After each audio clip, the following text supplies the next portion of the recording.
When my daughter and her husband tried to evict me from my own farmhouse, saying I was too old to manage it, I didn't argue. I simply walked out of the meeting with the bank, and by the end of the month, the farm wasn't theirs to take anymore. What I did made them furious, but it saved my legacy, and it gave me back hope. Before we dive deeper, don't forget to subscribe and drop a comment letting us know where you're tuning in from. My name is Stefan. I am 72 years old, a grandfather of 3, and for more than half a century I have lived on the same piece of land in Nebraska. To some, it is just acreage, miles of soil, fences, and weather-beaten wood, but to me it is a lifetime carved into earth and timber.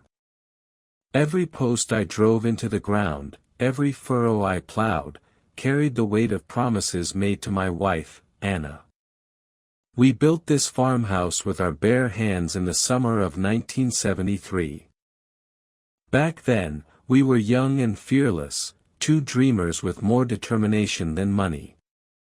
We slept in a tent while the frame went up. Anna insisted on painting the front door herself, even though the ladder wobbled and I kept telling her to let me do it. She just laughed and said, "If this is going to be our home forever, I want my brushstrokes on it." To this day, when the evening sun hits the wood, I swear I can still see the faint marks of her hand. The red barn out back was my pride, but it was hers too. The morning we raised the central beam, she stood beside me in her work gloves, stubborn as ever, refusing to stand aside. Together we lifted it into place. She carved her initials into it before the stain dried, small and almost hidden, but I know exactly where to look. Every time I walk past that beam, I touch those letters. It's like holding her hand again, just for a moment. When Anna passed, something in me hollowed out. Grief is not a sharp wound, it is a slow flood that seeps into every corner of your life. The mornings were the hardest at first. I used to wake to the smell of her coffee brewing, the sound of her humming some half-remembered hymn while she worked in the kitchen. After she was gone, the silence pressed against me like a weight. The house felt too large, the rooms too empty. I caught myself listening for footsteps that would never come again. But I did not abandon the farm. No, I clung to it. The farm became my church, my anchor, my memory of her. Every fence post I repaired, every seed I planted, was like a prayer whispered into the soil. The fields gave me purpose. They gave me something to rise for each morning, something to keep me from crumbling into the quiet. Some men find their faith in stained glass windows and pulpits. I found mine in the steady rhythm of tractor wheels and the whisper of wheat in the wind. When I walk those rows, I still hear Anna's laughter. I see her sun hat bobbing among the tall grass, her hands gathering wildflowers for the kitchen table. She is there in every corner of this land, stitched into it as surely as her initials in the barn. Losing her broke me, but this place kept me from staying broken. It reminded me that the life we built together still mattered, that even in grief, I was still the caretaker of her dreams. Anna and I had 2 children, our daughter, Claire, and our son, David. They grew up in this house, running barefoot through the fields, chasing fireflies on warm July nights, and sneaking cookies from the kitchen when Anna's back was turned. David inherited my love for the land. Even as a boy, he wanted to ride the tractor with me, his small hands gripping the wheel as though he was steering the whole world. I remember him kneeling in the dirt beside me, fascinated by the way seedlings pushed through soil. "It's like magic, Dad," he'd say. "You bury something, and it comes back alive. But life doesn't always let you keep what you love." David joined the army at 19, saying he wanted to see the world before settling into the farm. He never came home. An accident overseas. One of those calls that changes a family forever. The day we buried him under the oak tree by the north field, Anna's hair turned more gray, and I think a piece of her spirit was buried with him. That left Claire. Claire was always different. Bright, ambitious, restless. She hated the mud that clung to her shoes and the wind that tangled her hair. When other girls in her class were talking about summer fairs, Claire was talking about New York, Paris, anywhere but here. I used to tease her that she had skyscrapers in her blood instead of wheat. She would just smile and say, "One day, Dad, I'll live somewhere the air smells like perfume, not manure." I loved her for her spirit, but I also feared it.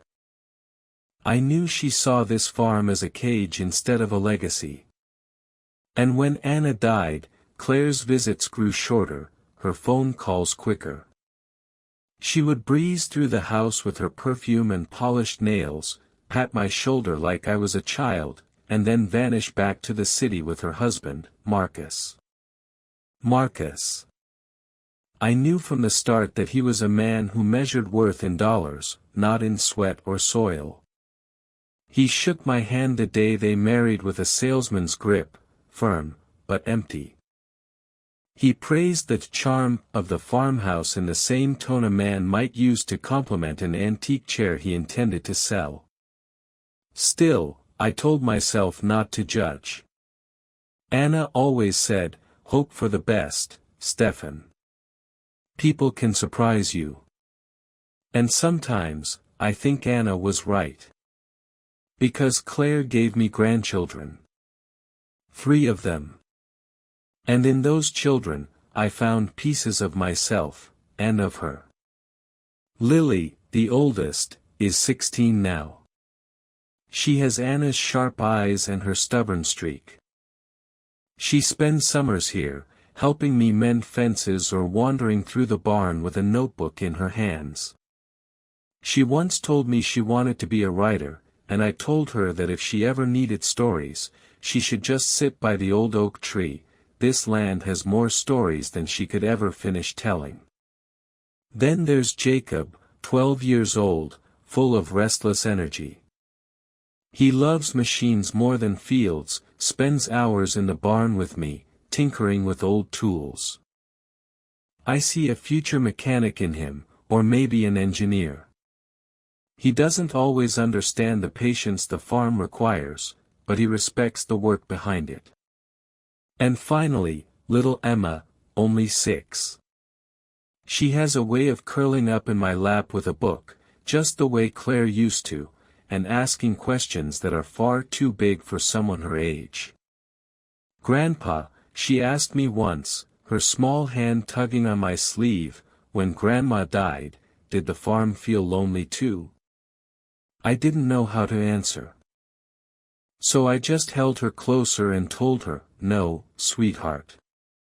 Because you're here." The truth is, I see hope in my grandchildren. They are the bridge between the life Anna and I built and the future I may never see. But when I look at Claire, and Marcus especially, I see something else, distance. A hunger for money, for possessions, for control.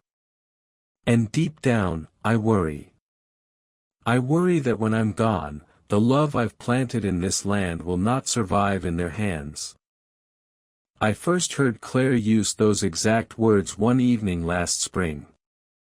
She'd come by with Marcus and the children, her perfume lingering in the kitchen as she set her handbag on the counter. The kids ran outside to chase the barn cats, and for a brief moment, I thought we'd have a normal family dinner. But Claire leaned against the doorframe, arms folded, and said, "Dad, don't you think this place is getting to be too much for you?" I had just finished roasting a chicken, Anna's old recipe, rubbed with rosemary from the garden. The smell filled the whole house, the way it used to on Sundays when the table was always crowded. I was about to say how much I enjoyed the routine, how tending the fields kept me sharp, when Marcus cut in from across the room. "You've got a lot of equity sitting here," he said, smoothing his tie as if we were in a boardroom. "Prime land, valuable structures, even the old barn has historical appeal. If you liquidated some of these assets, you could live comfortably without lifting a finger." His words landed like nails in my chest. Liquidated. He was talking about my life's work like it was an outdated tractor to be sold for parts.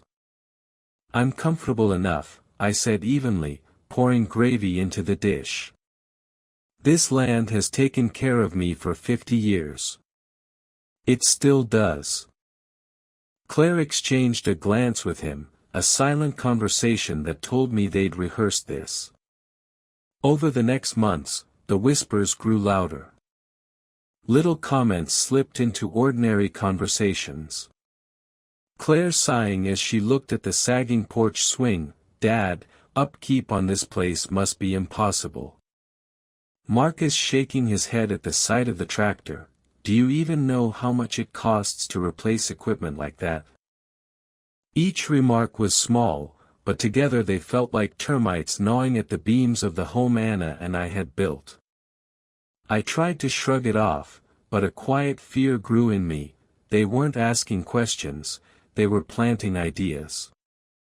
Preparing the ground for something bigger. And then one Friday afternoon, they called me to the bank. "Just a quick meeting, Dad," Claire said over the phone, her voice carrying that saccharine patience she used when she wanted something.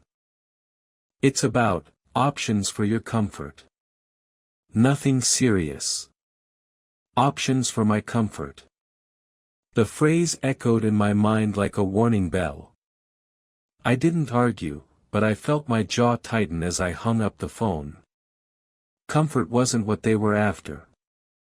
I drove into town that day with my hands clenched on the steering wheel, the old Ford rattling along the familiar road.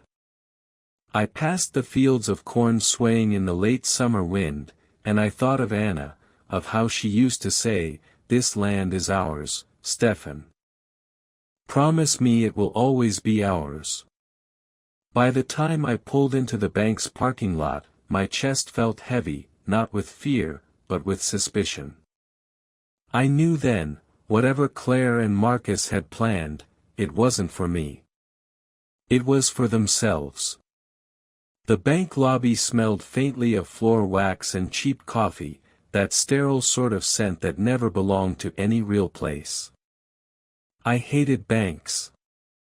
Always had. Too many years of watching numbers on a screen define whether a man was seen as responsible or reckless, trustworthy, or a liability. My father used to say, "Stefan, the land is the only wealth a man can trust. Dollars vanish. Soil doesn't." I thought about that as I walked through the glass doors, cane tapping against the tile. Claire and Marcus were already seated at a round table near the window. She rose quickly when she saw me, a too bright smile plastered on her face. "Dad," she said, kissing my cheek like a daughter from a picture book. Her hands were cold. Marcus didn't stand. He offered me that salesman's grin and gestured to the chair across from him. "Stefan, good to see you. We've already ordered some coffee for you." I sat slowly, my knees stiff from the morning chores.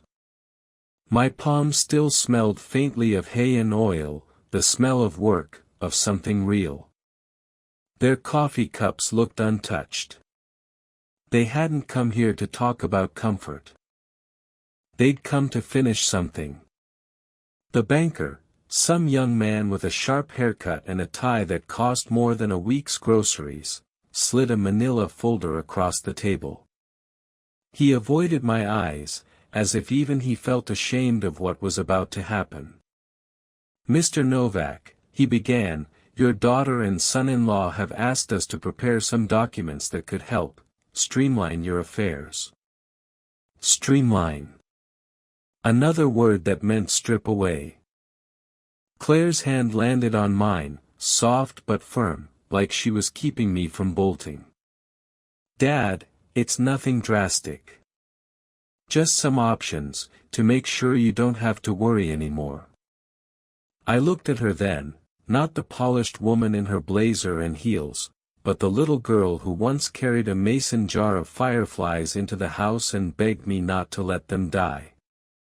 She used to love this land, used to see magic in it. Where had that child gone? Marcus leaned forward, his cologne stinging my nose. Stefan, let's be honest. This property is valuable. Too valuable to waste on upkeep you can't manage anymore. If you sell now, you'd be set for life. Claire and I can help with the logistics, make sure everything is handled smoothly. Handled smoothly. As if dismantling my life was some kind of courtesy. I opened the folder. There were forms, transfer of ownership, authorization of sale, all neatly prepared with blank lines waiting for my signature. I recognized enough of the legal language to know what it meant. Once I signed, the farm would no longer be mine. Claire squeezed my hand. Dad, please. Think about your comfort. Don't you want more time to just relax? To enjoy the grandkids without worrying about fences and harvests? Her words twisted something deep in me. I thought of David, buried under the oak tree in the north field. I thought of Anna, her initials carved into the barn beam. This wasn't just land. This was them. This was me. I closed the folder carefully, sliding it back across the table. My hands didn't shake, though my chest burned. I don't need to sell my life for comfort, I said quietly. Marcus chuckled, as if I were a child refusing medicine. Stefan, don't be stubborn. You're 72. You can't keep this up. You'll thank us later. I met his eyes then. Cold, calculating eyes that saw dollar signs where I saw memory. You don't know the first thing about what I can keep up. The silence stretched. Claire's smile faltered. The banker cleared his throat and began gathering the papers, unsure if the meeting was over or just stalled. But I knew one thing for certain, whatever love Claire still had for me, it was buried beneath Marcus's ambition. And they were ready to strip me of everything I'd built, everything Anna and I had promised each other. That was the moment, sitting in that sterile bank lobby, that I decided, if they wanted a war over my legacy, I would give them one. I walked out of that bank with the sun low in the sky, the glass doors closing behind me with a hiss that sounded too final, like the world wanted me to believe this was settled. But nothing was settled. The late summer air smelled of cut grass and diesel from the tractors coming down Main Street. I paused on the sidewalk, leaning on my cane, watching people go about their errands, men in work boots, women carrying groceries, kids on bicycles racing past with laughter trailing behind them. None of them knew the battle that had just begun in that sterile little room. I thought about Anna. She used to say, "Justice isn't something written in books, Stefan. It's in how you protect what matters when the world tries to take it." At the time, I thought she was talking about small things, defending a neighbor, standing up for a worker when wages were short. But standing there outside the bank, I realized her words were bigger than that. This wasn't just about money, or even land. This was about legacy. About the sacred thread between generations. I had promised Anna we would keep this farm, not because soil makes you rich, but because soil holds memory. David's oak tree. Anna's initials in the barn beam. Lily's laughter echoing across the pasture. To let Marcus and Claire reduce it to numbers on a spreadsheet was more than betrayal, it was erasure. Justice, I realized, wasn't about punishing them for their greed. Not really. It was about making sure they couldn't destroy what was never theirs to begin with. It was about proving that a man who devoted his life to building something with his hands and heart wasn't going to watch it sold off like an old tractor at auction. I tightened my grip on the cane and breathed in deep. My heart was heavy, but there was steel in it too. Justice meant keeping faith with Anna. Justice meant protecting the future for Lily, Jacob, and Emma. Justice meant showing Claire and Marcus that a man may grow old, but his backbone doesn't break so easily. That was when the plan began forming, not from anger, but from duty. If they wanted to strip me of dignity, they'd discover that dignity isn't something you can sign away in a bank. No, justice would come on my terms. And they would never forget it. That night I couldn't sleep. The house creaked the way it always had, wood settling, pipes sighing, but instead of comfort, every sound pressed against me like an accusation. I sat in my chair by the kitchen window, looking out at the moonlit fields. Those rows of corn, those fence lines, the red barn with Anna's initials carved into the beam, all of it seemed to look back at me, waiting for my answer. I whispered into the dark, the way I sometimes did when grief pressed too hard. Anna, they're trying to take it. Everything we built. My voice cracked, but I steadied it. I won't let them. The next morning, I called Frank, my lawyer. He was 80 now, a Korean War veteran who'd built his practice in town before half the kids in the county were born. I trusted him the way you trust a man who has fought and bled and never once sold his principles. Stefan, he said, his voice gravelly but sharp as ever, I had a feeling this day might come. You're not the first man whose children mistake inheritance for entitlement. I won't fight them with shouting, I said. I'll fight them with the law. That's the only language greed understands, he replied. Come by my office tomorrow. Bring every deed, every title, every scrap of paper that proves what's yours. We'll lock this down so tight, they won't be able to steal a shovel full of your soil. After the call, I went to the barn. The smell of hay and oil wrapped around me, grounding me in something real. Lily was already there, perched on a hay bale with her notebook, scribbling in the margins. Grandpa, she said, eyes lighting up when she saw me, I'm writing a story about a knight. He guards his castle from thieves who want to take it away. I sat down beside her, feeling something swell in my chest. That's a good story, Lily. Do you think he wins? She asked, tilting her head. I looked at her, at the freckles on her nose, at the same spark in her eyes that Anna once had when she dreamed of the future. And I knew the answer. He wins, I said firmly. Because the castle belongs to him. And because he's not just guarding walls, he's guarding everything inside them. She smiled and went back to her writing, but I kept watching her. In that moment, my plan became clear. This land would not pass to Claire or Marcus. It would go to Lily. The farm needed someone who still saw magic in it, someone who didn't look at fields and see numbers, but stories. That night, I pulled a fireproof box from under the floorboards in my bedroom. Inside were decades of records, deeds, titles, tax documents, letters. Proof that this land wasn't just property. It was a life, a legacy. I spread them across the table and began sorting. Each paper I touched carried weight: the deed Anna and I signed the day we bought the farm, the receipt for the barn's timber, even the certificate from the state fair when David had shown his first calf at 14. These weren't just documents.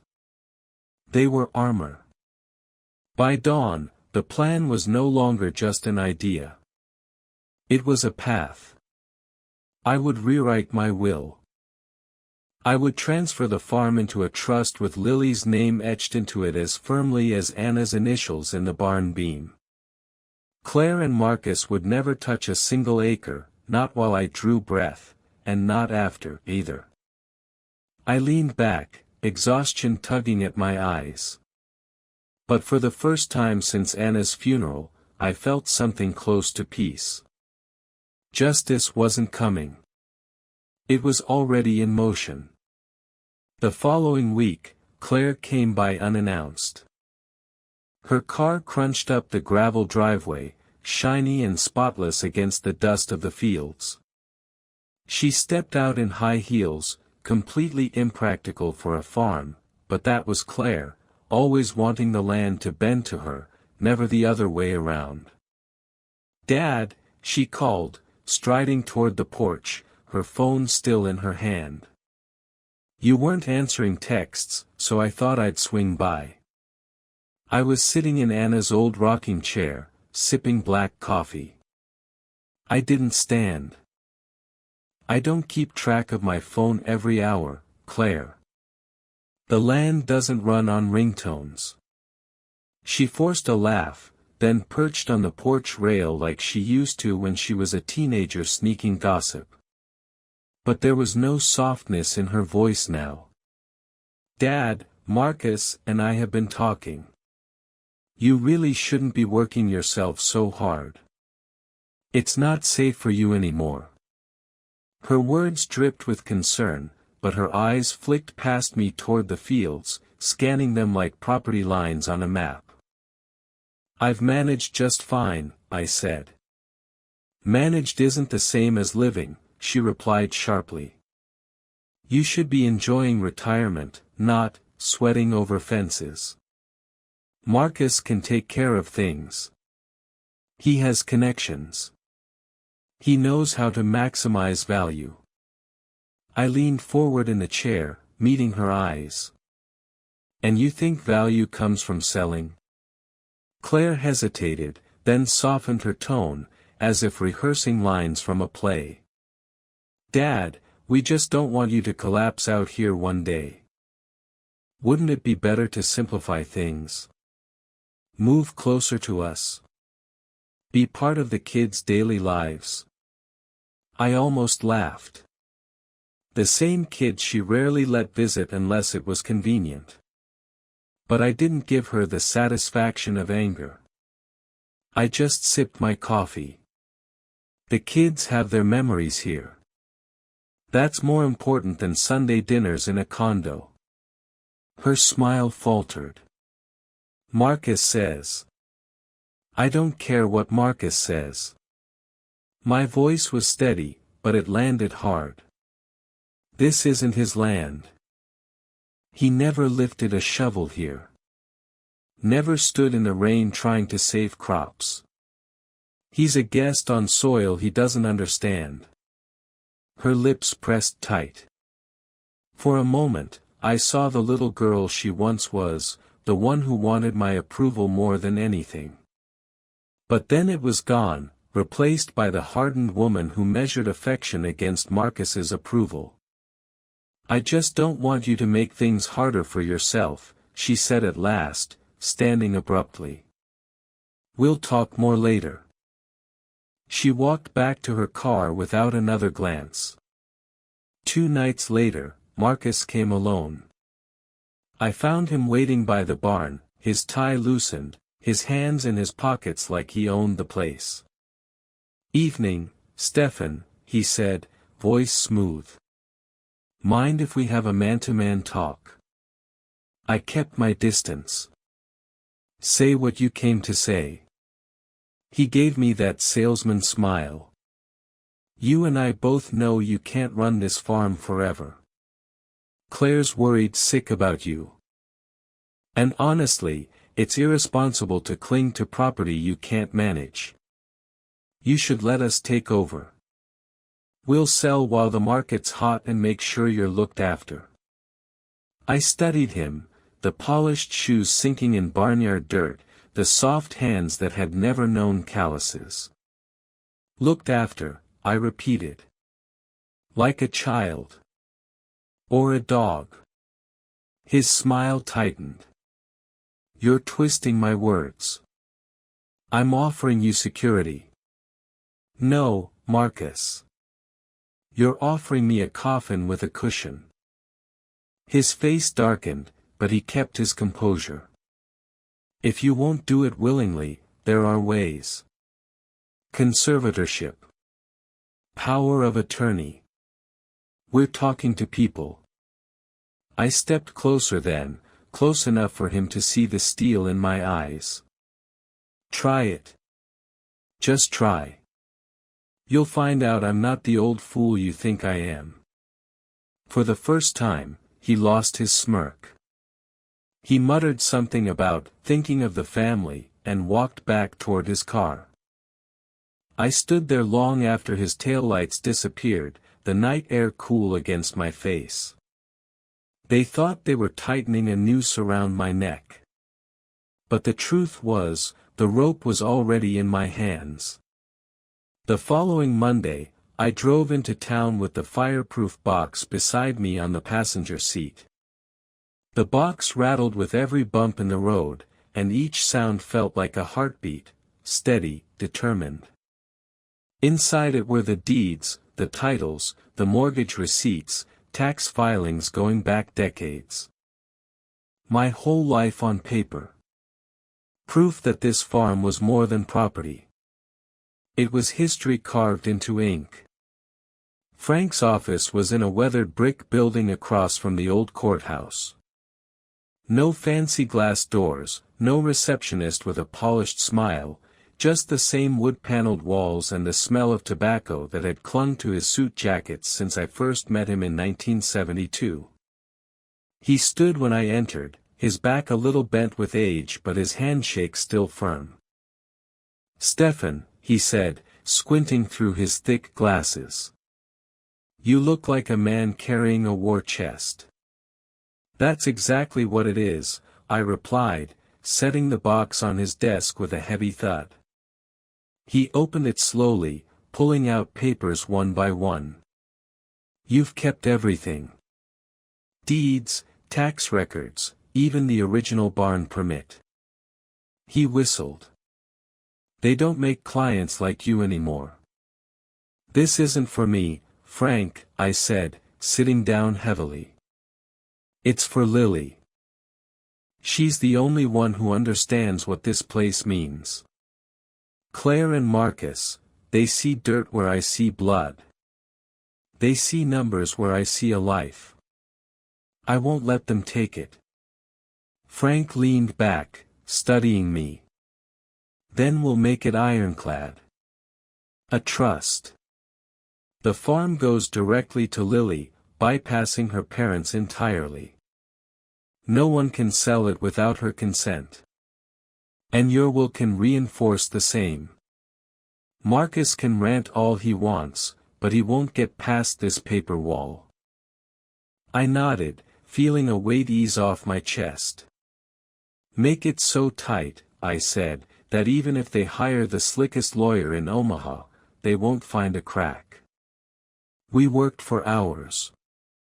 Frank dictated, I signed.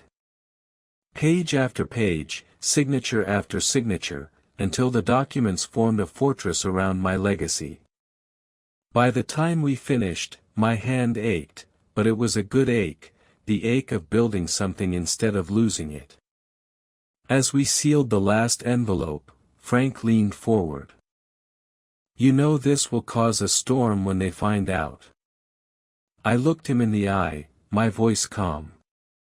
"Let it storm. A man who's spent his life in the fields knows how to stand in the rain." When I left his office, the sun was high, the courthouse bell striking noon. I drove home with the papers safely locked again in the fireproof box, but this time I felt lighter. Stronger. I had done what needed to be done. That evening, Lily stopped by after school. She ran into the barn, notebook in hand, her hair falling into her eyes. "Grandpa," she said breathlessly, "I finished the story about the knight. He wins. He keeps the castle safe." I crouched down, brushing a strand of hair from her face. "Good," I told her. "Because knights don't fight for themselves. They fight for the people who come after them." She tilted her head, curious. "Like you, Grandpa?" I smiled then, the slow, steady smile of a man who already knows the ending. "Exactly like me." Outside, the cicadas buzzed in the fields, the barn's red paint glowing in the sunset. For the first time in years, the land felt safe again. Claire and Marcus still thought they were circling me like wolves. But they didn't know I had already built walls they couldn't climb. And soon enough, they would discover that. It happened 2 weeks later. Claire and Marcus invited themselves over on a Sunday afternoon, pulling up in their SUV as though arriving to claim spoils. I was in the garden trimming back the rosemary bush Anna had planted decades ago when I saw them step out, their clothes sharp and pressed, Marcus holding a slim leather folder under his arm. "Dad," Claire said sweetly, though her tone had the brittle edge of someone rehearsing victory. "We've been talking with a realtor.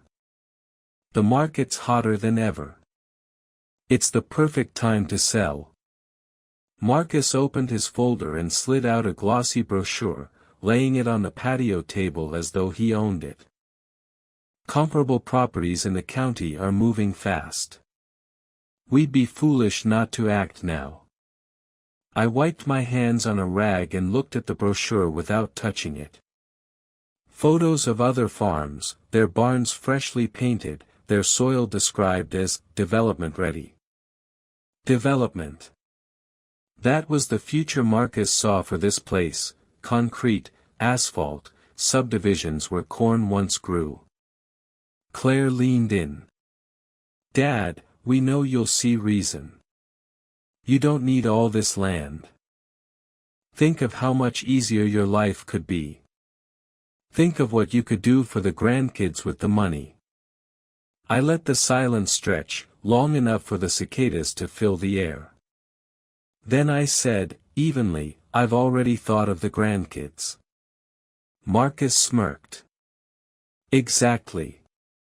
Then you'll understand why selling is the smart move." "No," I said, my voice like a fence post hammered deep into soil. "Because this land isn't yours to sell." His smirk faltered. "Excuse me." I stood, moving slower than I once did, but tall enough still to look him directly in the eye. "I transferred the farm into a trust. It belongs to Lily now. You can't touch a single acre." For a moment, the air seemed to crackle. Claire's face drained of color. "What?" she whispered.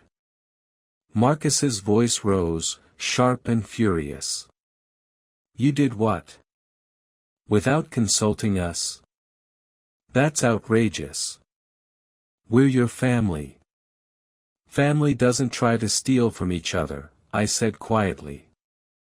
"Family doesn't circle like vultures, waiting for the old man to fall. Lily will protect this land, and through her, so will I." "You will not." Claire's voice broke, halfway between anger and disbelief. "Dad, how could you do this to me? To us?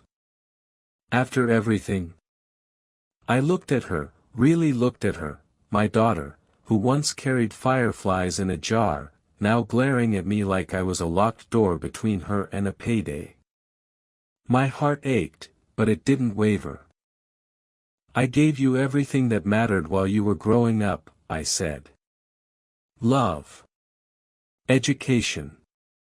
A safe home. But this farm, this legacy, was never meant to be sold. It was meant to endure. And I will not betray your mother, or your brother's memory, by letting you and Marcus cash it out. Marcus slammed the brochure shut, his face red. You'll regret this, he hissed. Do you think a teenager can run a farm? Do you think you can just cut us out? I didn't flinch. It's already done. The law is on my side. You can shout, you can threaten, but it won't change the ink on those papers. Claire's eyes filled with tears, though whether they were from hurt or rage, I couldn't tell. She turned away, muttering, You've chosen her over me. No, I said softly. I chose what's right. If you can't see that, then maybe you've already chosen your place in this story. They left in silence, gravel spitting beneath their tires as they sped down the drive. The brochure lay forgotten on the table, a false future abandoned in the dust. I stood there a long while, the evening breeze carrying the smell of earth and rosemary. And though my heart was heavy with loss, I also felt something else rise up inside me. Not just peace, but hope. Hope that one day, when Lily walked these rows, she would remember her grandfather didn't give in. That justice, in its truest form, had been served, not by punishing the greedy, but by protecting what was sacred. The farm was safe. Anna's promise was kept. And no storm they brought could ever take that away. Hello everyone, and thank you for watching. I truly hope you enjoyed listening to this story as much as I enjoyed creating it. If you did, please consider liking the video and subscribing to the channel to help support the creation of more stories like this. Have a great day or evening.